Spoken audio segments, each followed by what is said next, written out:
Welcome to Booster Prime Academy. एक बार फिर मैं आपका स्वागत करता हूं बूस्टर प्राइम एकेडमी में। जैसा कि आपको पता है, हम लोग डिस्कस कर रहे हैं, पार्ट का नाम है पुष्पी पादपों में लैंगिक जनन।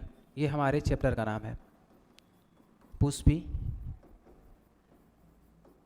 पादपों में लैंगिक जनन। ठीक है, इसमें हमने क्या किया था, पिछले क्लास में हमने कुछ टॉपिक्स कवर किए थे। उसमें था लघु बीजाणु जनन। क्या था उसमें? हमने ये पढ़ा था लघु बीजाणु जनन। ठीक है, ये इसके पिछले क्लास में हो चुका है। आज हमें जो डिस्कस करना है उसका नाम है गुरु बीजाणु जनन। ठीक है, लघु बीजाणु जनन में क्या होता था, जैसा कि हमने ये पढ़ा कि इसमें मेल गैमिट का निर्माण हो रहा था। किसका निर्माण हो रहा था? मेल गैमिट का। हम कहे तो पोलन ग्रेन का। किसका? सॉरी, पोलन ग्रेन का निर्माण हुआ। ठीक है, अर्थात परागकण का निर्माण हो गया, परागकण। ठीक है, ये वही एजेंट है, वही ये स्ट्रक्चर है जिसके वजह से क्या होगा, हमारा लैंगिक जनन होगा। तो ये मेल वाला तो मिल गया। ठीक है, स्टार्टिंग में हमने बताया था कि लैंगिक जनन कराने के लिए मेल गैमिट और फीमेल गैमिट का होना आवश्यक है। उसी तरह से हमने क्या पढ़ा, लघु बीजाणु जनन में पढ़ लिया कि इसमें हमारा क्या मिल गया, मेल गैमिट मिल गया। ठीक है, अब हमको ये भी जानना है कि फीमेल गैमिट भी चाहिए। ठीक है, तो वही फीमेल गैमिट क्या होता है, गुरु बीजाणु जनन द्वारा, गुरु बीजाणु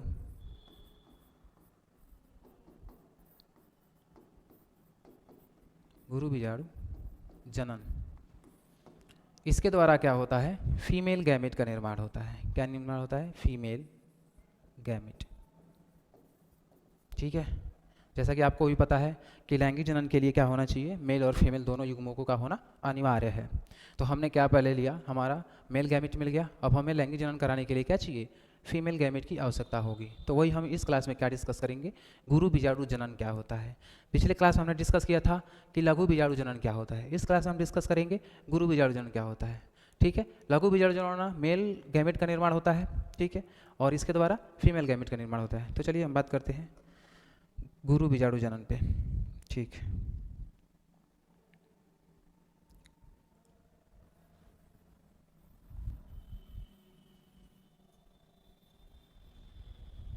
इस पे बात करेंगे। तो हम क्या बोलेंगे कि गुरु बीजाणु जनन क्या है। ठीक है, गुरु बीजाणु जनन क्या है, तो हम ये कहेंगे कि गुरु बीजाणु जनन वह प्रक्रिया है, ठीक है, वह प्रक्रिया है जिसके द्वारा मादा युग्मक, जिसके द्वारा पादपों में मादा युग्मक, किसमें, ये किसमें हो रहा है भाई, ये ह्यूमन में नहीं हो रहा है, ये प्लांट में बढ़ रहे हैं। तो पादपों में मादा युग्मक का निर्माण, युग्मक का निर्माण होता है, मादा युग्मक का निर्माण होता है।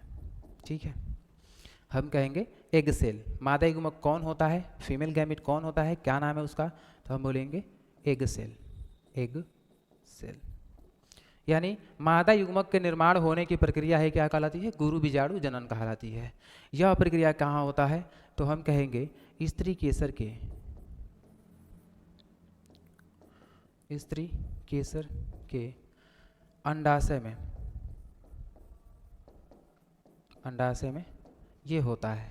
ठीक है, आप अगर छोटा सा स्ट्रक्चर आपने देखा होगा पिछले क्लास में कि मैंने कुछ ऐसा स्ट्रक्चर बना रखा था।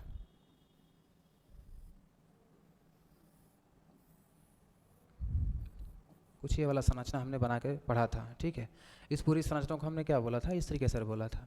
इसमें है वर्तिकाग्र, वर्तिका और ये अंडाशय।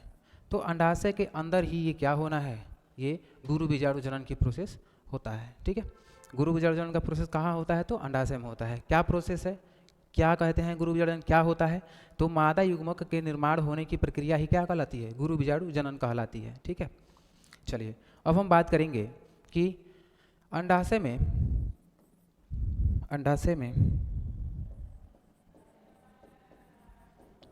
अंडाशय के अंदर क्या होता है, बीजांड होता है। क्या होता है, बीजांड।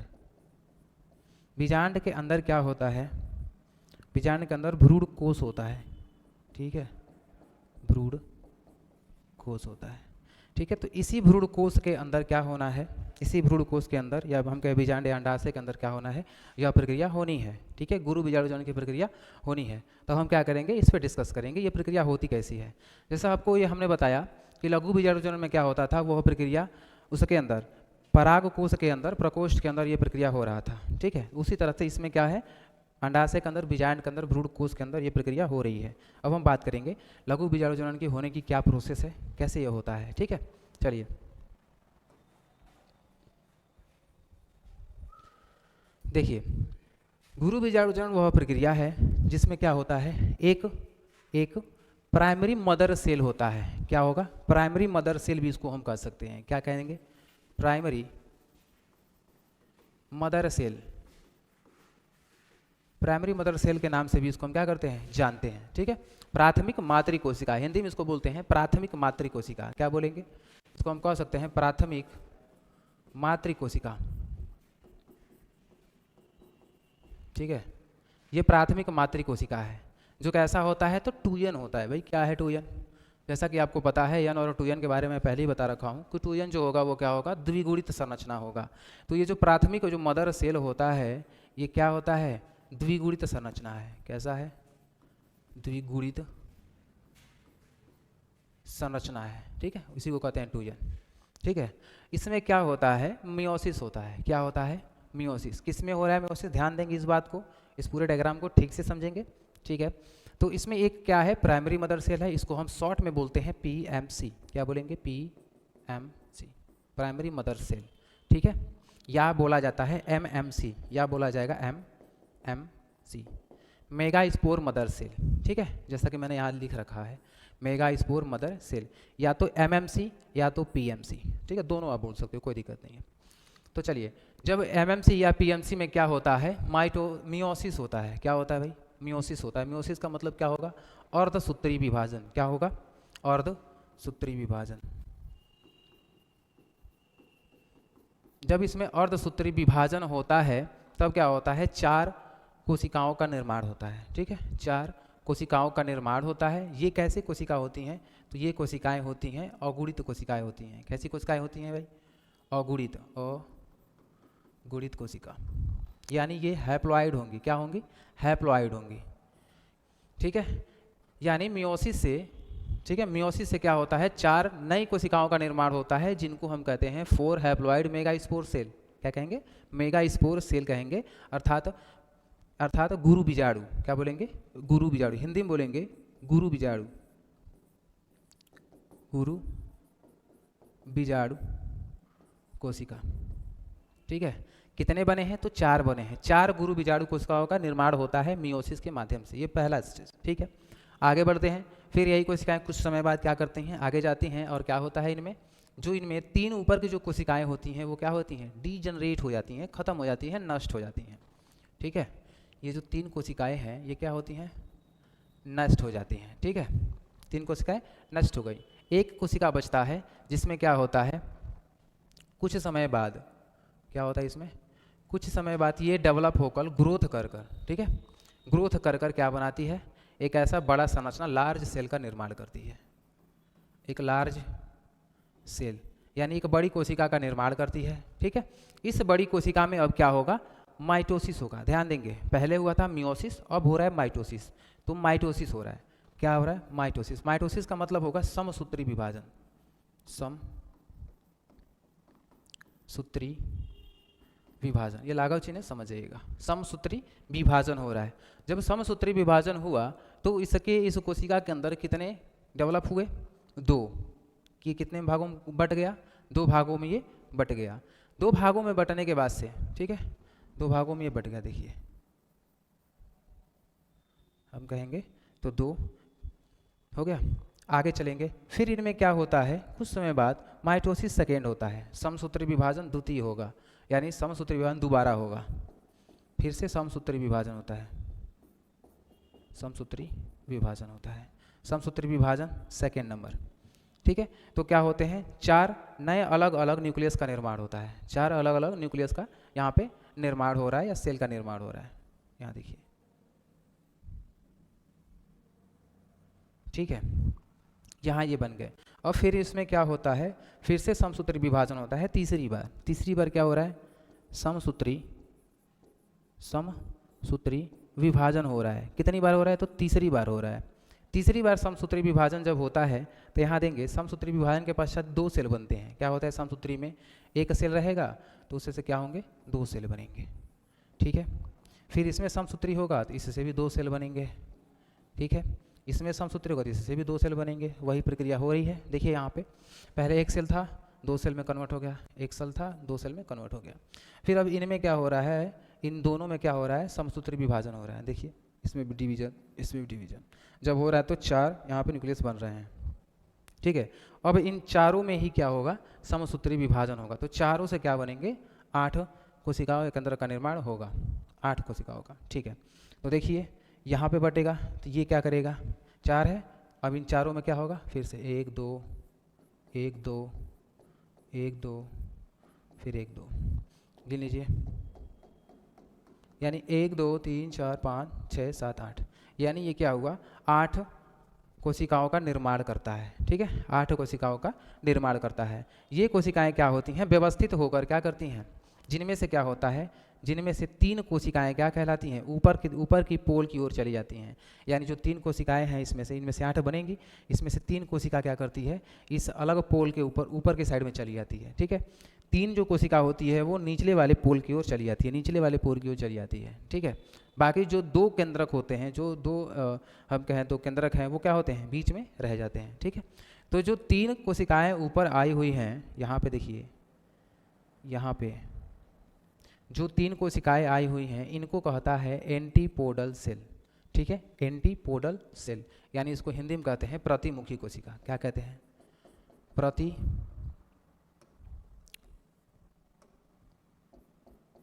प्रतिमुखी कोशिका। ठीक है, उसके बाद से बीच में जो 2 सेल बच रहा है, 2 न्यूक्लियस बच रहा है, ये न्यूक्लियस क्या होता है, पोलर न्यूक्लियाई होता है, अर्थात ध्रुवी केंद्रक होता है। कहाँ लिखूँ इसे यहाँ लिख दे रहा हूँ। इसे हम कहते हैं ध्रुवी केंद्रक। क्या कहते हैं, ध्रुवीय केंद्रक। ठीक है, कितने हो गए, 3, और इधर 2 न्यूक्लियस है ही है, तो 3 2 5 और 3 8, यानी कुल टोटल 8 केंद्रक होने चाहिए इधर। तो हो गया। फिर जो नीचे जो बचे हुए हैं, इसमें से 3 जो कोशिकाएं हैं नीचे, उसमें से 2 जो कोशिकाएं होती हैं, 2 कौन सी कोशिकाएं हैं, यानी जो एग सेल के बगल में जो 2 कोशिकाएं होती हैं उनको कहते हैं हम सिनर्जिड सेल। क्या कहते हैं, सिनर्जिड सेल, अर्थात सहायक कोशिका, सहायक कोशिका। ठीक है, तो ये क्या है, सहायक कोशिकाएं होती हैं। बीच में आप देख पा रहे होगे लार्ज सेल होता है, एक बड़े आकार का। यहाँ पे मैंने फिगर बना रखा है जिसका जो न्यूक्लियस है मैंने उसको रेड से दर्शाया हुआ है। तो इसे हम क्या कहते हैं, एग सेल कहते हैं। क्या कहते हैं, एग सेल। एग सेल यानी अंड कोशिका। क्या कहेंगे, अंड कोशिका। ठीक है, तो ये पूरा स्ट्रक्चर रेडी हो गया। जहाँ अंड कोशिका एक सेल बन जाती है वहीं समझिए फीमेल गैमेट रेडी हो गया। तो हमारा फीमेल गैमेट कहाँ हो गया, यहीं पे, इसी स्टेज पे क्या होता है, 3rd माइटोसिस के बाद से हमारा जो ये फीमेल गैमेट है वो रेडी हो जा रहा है, अंड कोशिका बन जा रहा है। ठीक है, जो कैसा होता है, सभी कोशिकाओं से लार्ज होता है, इसका साइज होगा लार्ज, ये लार्ज साइज होगा। 2 सिनर्जिड सेल के बीचों बीच में ये पाया जाता है अंड कोशिका। ठीक है, उसके बाद से जब ये कोशिकाएं थोड़ा और मैच्योर होती हैं, तो मैच्योर होने के बाद से इसमें क्या होते हैं, मैच्योर होने के बाद से इसमें न्यूक्लियर फ्यूजन हो जाता है। क्या होता है, न्यूक्लियर फ्यूजन हो जाता है। न्यूक्लियर फ्यूजन का मतलब क्या है, ध्यान देंगे, न्यूक्लियर फ्यूजन का क्या मतलब है, 2 तरह का होता है, एक न्यूक्लियोगैमी होता है, एक प्लाज्मोगैमी होता है। तो इन दोनों को समझने के उसके बाद अपने टॉपिक पे चलते हैं, थोड़ा ये हेल्पफुल होगा इसलिए। चलिए देखिए यहाँ पे, ये इसका न्यूक्लियस है,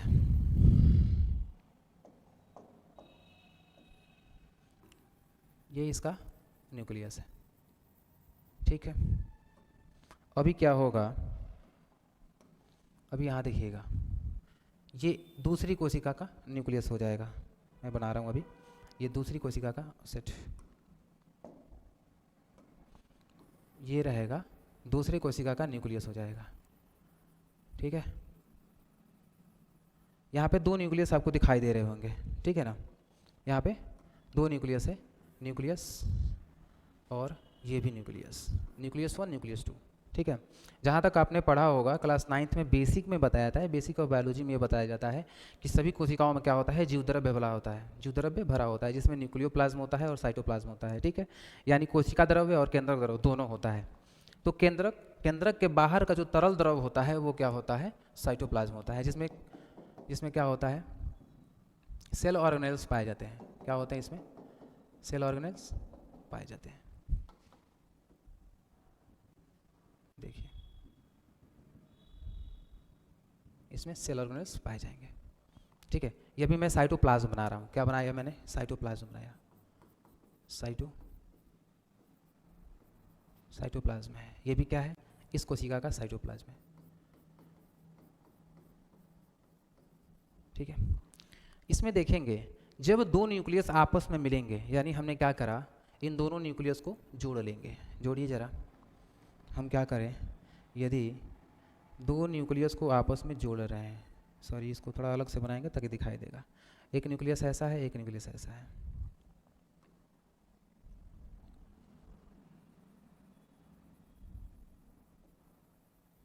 ठीक है, एक न्यूक्लियस ये है और एक न्यूक्लियस ऐसा है। यहाँ पे दो न्यूक्लियस क्या हो रहा है, आपस में जुड़ रहे हैं। ठीक है, दो न्यूक्लियस आपस में जुड़ रहे हैं, यानी जब न्यूक्लियस आपस में जुड़ेंगे तब इसे हम क्या कहते हैं, इसे हम कहते हैं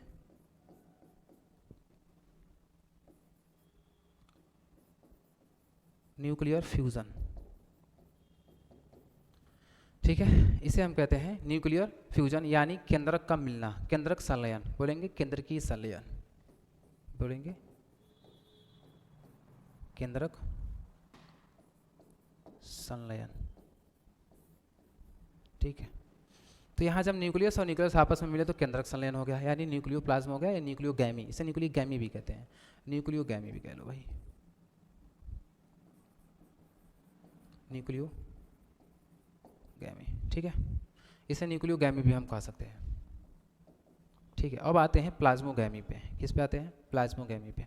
तो जब क्या होगा, दूसरी कोशिका का, किन्हीं दो कोशिकाओं का जो साइटोप्लाज्म होगा, दो कोशिकाओं का जो साइटोप्लाज्म होगा, उनका जो साइटोप्लाज्म है आपस में यदि मिल जा रहा है, ठीक है, इसका साइटोप्लाज्म अपना है भाई, ये न्यूक्लियस है, न्यूक्लियस है, इसका साइटोप्लाज्म क्या है, इस कोशिका के साइटोप्लाज्म में मिल जा रहा है।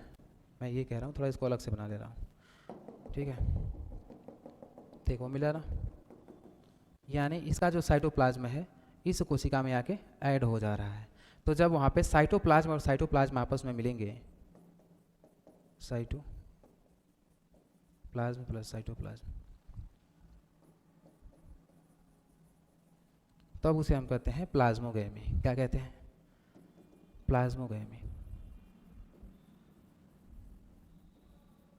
ठीक है, आई बात समझ में, प्लाज्मोगैमी न्यूक्लियोगैमी हो गया।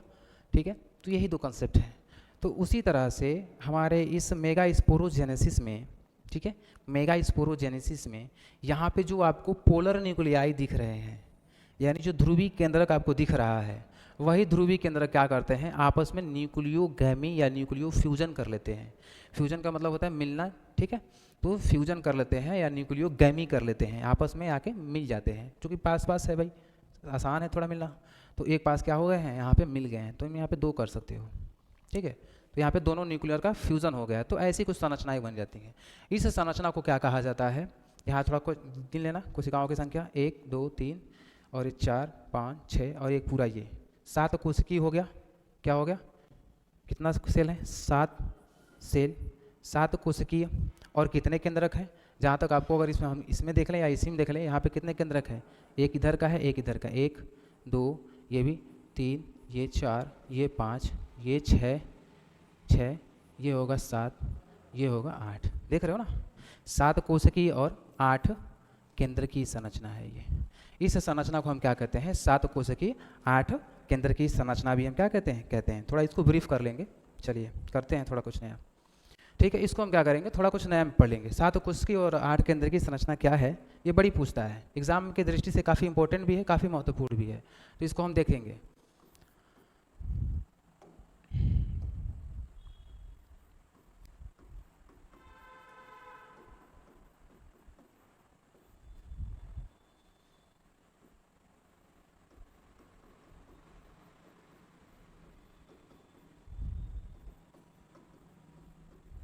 संरचना, ये मेगा स्पोरोजेनेसिस से ही निकला हुआ संरचना है। हमें क्या पढ़ना था, जो कि हम लोग पढ़ चुके हैं, हमें मेगा स्पोर निकालना था। मेगा स्पोर जो एग सेल है वो निकल चुका है, मेल गैमेट भी निकल चुका है, माइक्रो स्पोरोजेनेसिस अर्थात लघु बीजाणु जनन में क्या निकल गया था, मेल स्पोर निकल गया था।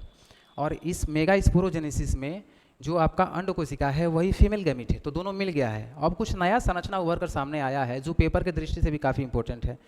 इंटर में बोर्ड के पेपर में बड़ी पूछता है, या तो उसका संरचना पूछ देगा या उसका थोड़ा सा समरी पूछ देगा कि क्या होता है समझाइए, तो थोड़ा उसको देख लेंगे एक बार साथ। अब आ गया है तो देखते चलेंगे, देखेंगे। तो इसमें ये कह रहा है कि 7 कोशिकीय आठ केंद्र की संरचना क्या है, तो हम कहेंगे कि निषेचन से पहले, हमारी बात ध्यान देंगे, मेगा स्पोरोजेनेसिस कब हो रहा है, निषेचन के पहले हो रहा है, अभी निषेचन हुआ नहीं है, तो निषेचन के पहले बनने वाला वह संरचना, ठीक है। पहला पॉइंट क्या हो जाएगा, ये कब बनता है, तो ये निषेचन से पहले, निषेचन से पहले, या ये से लिखा नहीं रहा अच्छे से, चलो चेंज कर लेते हैं थोड़ा इसको, ये कर लेते हैं, इससे अच्छे से होगा, ठीक। तो निषेचन से पहले क्या हुआ, एक ऐसी संरचना का निर्माण हुआ। कहाँ निर्माण हुआ, तो हम बोलेंगे अंडाशय में क्या होता है, एक ऐसी संरचना का निर्माण होता है जिसमें क्या होते हैं, 7 क्या होते हैं, 7 कोशिका होते हैं और 8 केंद्रक होते हैं। तो हम कहेंगे दूसरा पॉइंट कि इसमें 7 कोशिका तथा 8 केंद्रकों के समूह को हम क्या बोलते हैं, 7 कोशिकीय और 8 केंद्र की संरचना बोलते हैं, ठीक है। देखेंगे कैसे होता है।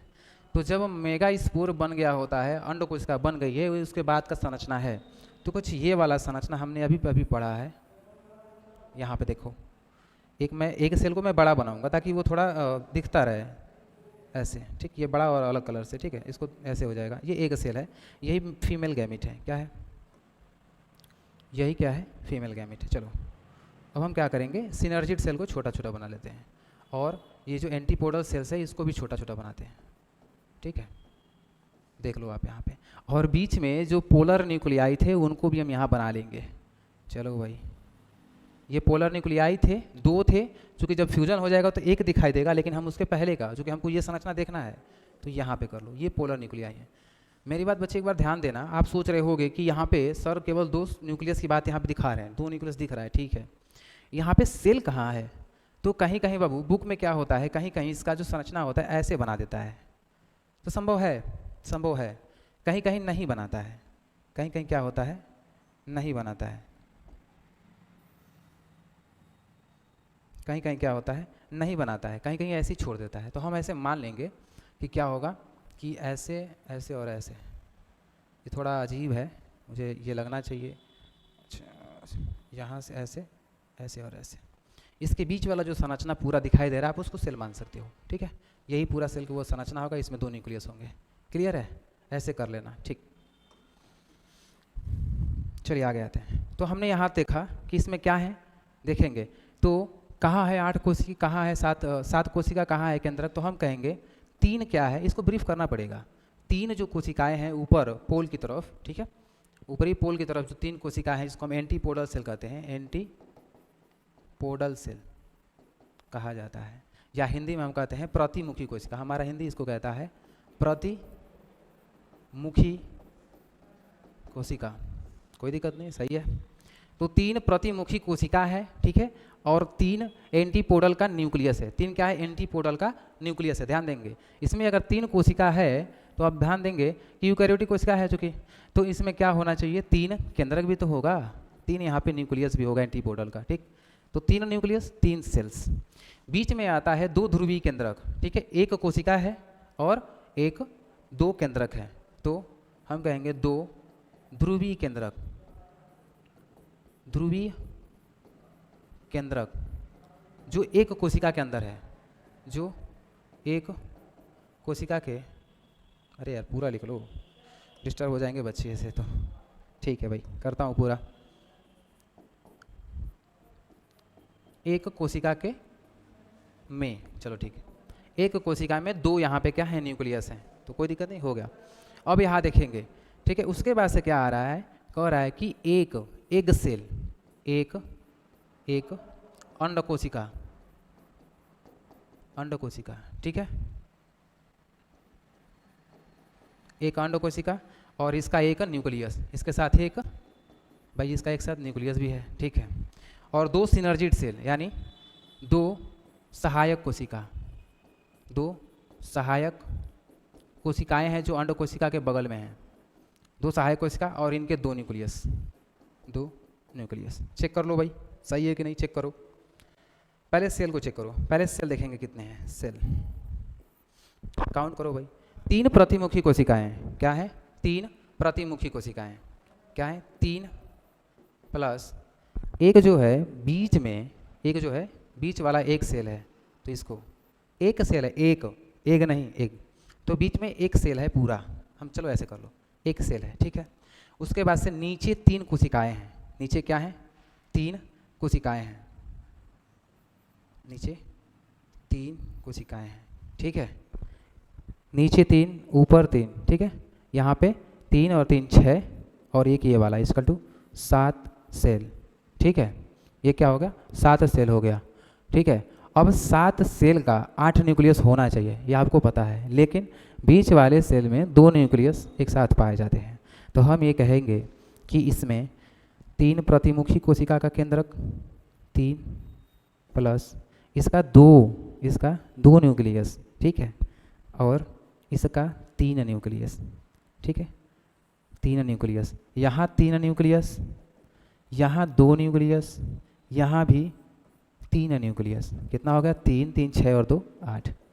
तो इसी संरचना को हम क्या कहते हैं 8 केंद्रकी और 7 कोशिकीय संरचना कहते हैं, जिसमें 7 कोशिका पाई जाती है। उन कोशिकाओं में एंटीपोडल की संख्या 3, ध्रुवी कोशिका कह लो, ध्रुवी कोशिका का 1, ठीक है, और अंड कोशिका का 1 होती है, सहायक कोशिकाएं 2 होती हैं। ये पूरी तरह से 7 कोशिकाएं हो गई।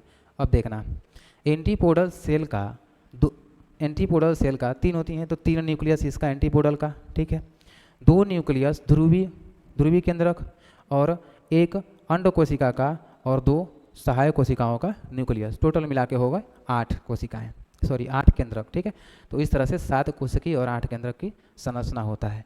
ये निषेचन के पहले का संरचना है, इस बात को आप ध्यान में रखेंगे, बाद का संरचना नहीं है, ठीक है ना।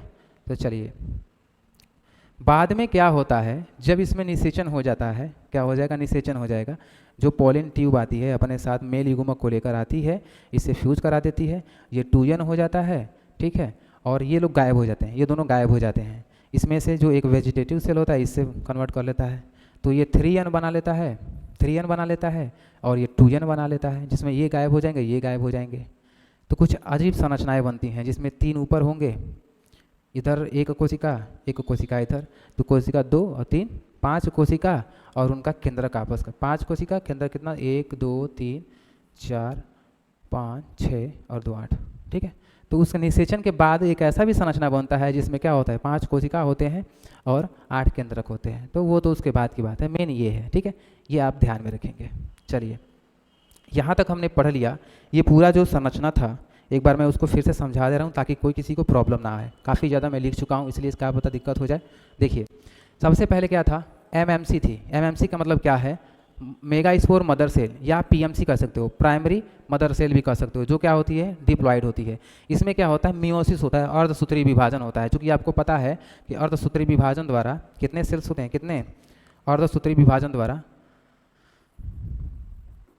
अर्धसूत्री विभाजन द्वारा क्या होता है एक कोशिका से 4 कोशिकाओं का निर्माण होता है, ये आपको पता होना चाहिए, बेसिक है। इस पे सवाल भी आते हैं, इसमें उसको वो आएगा न्यूमेरिकल भी इस पे आएगा, मैं अभी उसको करा दूंगा, एक क्वेश्चन इसका कराऊंगा अभी, ठीक। उसके बाद से समसूत्री विभाजन द्वारा क्या होता है, समसूत्री विभाजन द्वारा क्या होता है एक कोशिका से 2 कोशिकाओं का निर्माण होता है, ठीक है। इस बात को आप लोग ध्यान में रखेंगे। इसी पे क्या होता है न्यूमेरिकल बेस पे सवाल भी आते हैं, तो उसको भी हम आगे करेंगे, नीट के कुछ क्वेश्चन से उसका हम आगे कर लेंगे। चलिए ठीक है, तो क्या हुआ प्राइमरी मदर सेल में या मेगा स्पोर मदर सेल में यानी बीजाणु कोशिका में, एक मातृ बीजाणु कोशिका है, उसमें क्या हो रही है अर्धसूत्री विभाजन हो रहा है, जिससे 4 कोशिकाएं बन रहे हैं। 4 कोशिकाएं कैसी कोशिकाएं बन रही हैं, तो ये हैप्लॉइड बन रही हैं, यन बन रही हैं, ठीक है। इसमें क्या होता है फिर से क्या होते हैं, जो 3 कोशिका होते हैं वो क्या होते हैं, डिजनरेट हो जाते हैं, नष्ट हो जाते हैं, बचता एक है। इस एक कोशिका में क्या होता है, फिर ये जब डेवलप करता है तो एक बड़ा संरचना बनाता है। इस बड़े संरचना में क्या होगा, फिर से क्या होगा, माइटोसिस होगा, समसूत्री विभाजन होगा। समसूत्री विभाजन द्वारा इसमें क्या होता है, 2 भागों में न्यूक्लियस बढ़ जाते हैं, या ऐसे सेल्स हो जाएंगे 2, यहाँ पे 2 कोशिकाओं का या न्यूक्लियस का निर्माण हो जाता है। फिर उसमें क्या होता है, माइटोसिस होता है, 4 बनेंगे। फिर माइटोसिस थर्ड होता है, mitosis first, mitosis second, mitosis third. तो थर्ड द्वारा कुछ ऐसा संरचनाएं बनती हैं जिसमें polar antipodal cells, polar nuclei, egg cells और सिनर्जिड सेल्स का निर्माण होता है, और वो 7 कोश की 8 केंद्र की संरचना का निर्माण भी करता है। तो ये पूरा संरचना था आपका गुरु बीजाणु जनन का। ठीक है, ऐसे ही क्या होता है, गुरु बीजाणु जनन का निर्माण होता है। ठीक है, तो इस एग सेल के इसी प्रक्रिया से बनने की प्रक्रिया को हम कहते हैं गुरु बीजाणु जनन। गुरु बीजाणु किसको कहेंगे, एक बात और यहाँ देखिए, काफ़ी शॉर्ट में ले चलूँगा, टाइम काफ़ी हो गया है। चलिए, ये एग सेल है, ये क्या है, एग सेल है। अब इसका नाम देखेंगे, इसको मादा युग्मक भी कहेंगे। क्या कहेंगे, मादा युग्मक, फीमेल गैमेट, सॉरी इसमें देख लेंगे, फीमेल गैमेट। ठीक, मादा युग्मक एग सेल हो गया। ठीक है, इसे गुरु बीजाणु भी कहेंगे। क्या कहेंगे, गुरु बीजाणु बोलेंगे, गुरु बीजाणु। मेगा स्पोर, क्या बोलेंगे, मेगा स्पोर, जो कि काफ़ी चर्चित है, अधिक नाम लेने वाला यही है, मेगा स्पोर। ठीक है, तो मेगा स्पोर भी हम एग सेल को बोलेंगे, मादा युग्मक भी एग सेल को बोलेंगे, एग सेल को एग सेल तो बोलेंगे ही। ठीक है, कैसा संरचना है, तो डिप्लॉयड संरचना है। कैसा है, डिप्लॉयड, ये ब्रैकेट है, कैसा है, तो डिप्लॉयड स्ट्रक्चर है। ठीक है, ये पूरा इसका कुछ कंसेप्ट था। दूसरी बात, इस पूरे गुरु बीजाणु जनन में कितनी बार मियोसिस होता है, कितनी बार माइटोसिस होता है। मेरे कहने का मतलब ये है कि कितनी बार समसूत्री विभाजन होता है और कितनी बार अर्धसूत्री विभाजन होता है। ये क्वेश्चन पूछ देता है, कभी कभार नीट में उठाता है तो पूछ देगा, तो उसको जान लेंगे। इसमें हम कहेंगे एक बार अर्धसूत्री विभाजन, एक बार अर्धसूत्री विभाजन, और 3 बार समसूत्री विभाजन होता है। समसूत्री विभाजन होता है, ये नीट में आ सकता है, ये इंपॉर्टेंट है। ठीक है, काफ़ी बेसिक क्वेश्चन होगा, मुझे लगता है जो बच्चे प्रिपरेशन करते होंगे उनके लिए तो बहुत ही आसान क्वेश्चन है ये, लेकिन ठीक है, कॉन्सेप्ट भी क्लियर होना चाहिए, कॉन्सेप्ट ही तो मेन है। ठीक है, चलिए, इसमें ये क्या किसके द्वारा होता है, तो मेगा स्पोरोजेनेसिस के द्वारा। किसके द्वारा होगा, ये मेगा स्पोरोजेनेसिस में, मेगा स्पोरोजेनेसिस, मेगा स्पोरोजेनेसिस में एक बार अर्धसूत्री विभाजन, 3 बार समसूत्री विभाजन होता है। मेगा स्पोरो में से गुरु बीजाणु जनन, गुरु बीजाणु। ठीक है, गुरु बीजाणु जनन में एक बार अर्धसूत्री विभाजन, 3 बार समसूत्री विभाजन होता है। देख लें, फिगर में देख लीजिए, मियोसिस मतलब अर्धसूत्री विभाजन एक बार, इसके बाद से कहीं मियोसिस नहीं हुआ है। ठीक है, उसके बाद से माइटोसिस यानी समसूत्री विभाजन 1, समसूत्री विभाजन 2, समसूत्री विभाजन 3। ठीक है, तो आज के लिए इतना ही, बाकी अगले वीडियो में देखा जाएगा। धन्यवाद।